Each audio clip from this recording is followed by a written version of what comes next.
when you're taking your first steps, go to a platform like a Nifty Gateway or an Eternity or a Doing Good, which has a wide array of different artists, and spend time to just look at the art and see what calls to you, see what ideas, really just look at the artist's practice and try to understand the ideas behind it.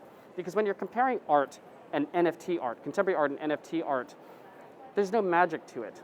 It's just a different medium. Once you have something that you like, then your next step will really be to jump in and buy something. Don't spend a lot of money. Just get your feet wet. Spend $100 or whatever is kind of affordable. There's so many NFTs that are available, even for $5, $10, that it's extremely accessible. Don't buy with your ears. Don't buy what people say is hot. Because if you're just speculating on art, what you're going to find is that if the bottom drops out, you're going to be left with something that you don't value and nobody else values either. So the most important thing is that you like it. What are the pitfalls? So the pitfalls of NFTs are that it's not the easiest technology to first get your head around. There's a little bit of mechanics when it comes to how to pay for it. A lot of people think that I have to buy cryptocurrency before I get my first piece of art, but actually platforms like Eternity and Nifty Gateway, they'll allow you to pay with a credit card. So in 5 minutes, you could be up and running with a new account, buying your first NFT for $100, and it's very seamless.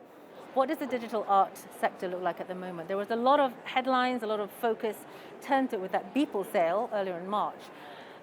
Do you think that was a hype? Do you think it's settling down and we're going to find a better sort of level now? Digital art and NFTs came out of the gate with a really big boom, and there was a lot of hype. And even now, there's still a lot of hype. But it's good to see that things are starting to calm down. Prices are coming down a lot. Even the volume of transactions are starting to come down. And what we're starting to see is that NFT artists, the quality is getting better. People aren't just throwing money at any old NFT that kind of comes to the market.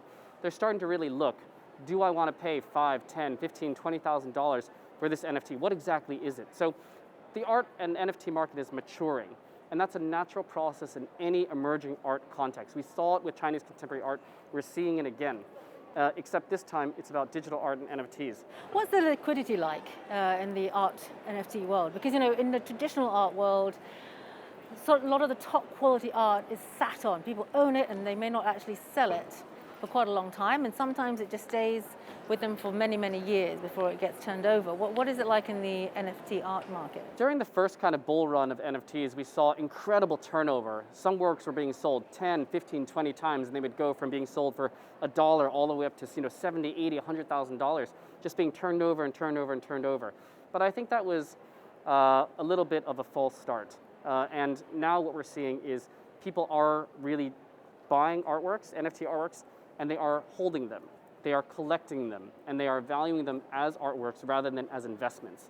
And I think that ultimately, that's really where people should be looking at the NFT art world, as collecting, not as a new way to speculate on some kind of asset that they don't understand. These aren't stocks. These aren't even cryptocurrencies. These are artworks with intellectual property and ideas, and there's passion behind them. And it's important that people who come in to collect art and NFTs understand that and go into it for the right reasons. We're starting to see NFTs and the whole crypto art movement show up in Art Basel, where even just in the next booth, NFTs are being shown. And NFTs are being made by artists of the top level, like Urs Fischer, who's represented by Gagosian Gallery. So the two worlds of NFTs and crypto art and fine art are all colliding, and it's a really exciting development.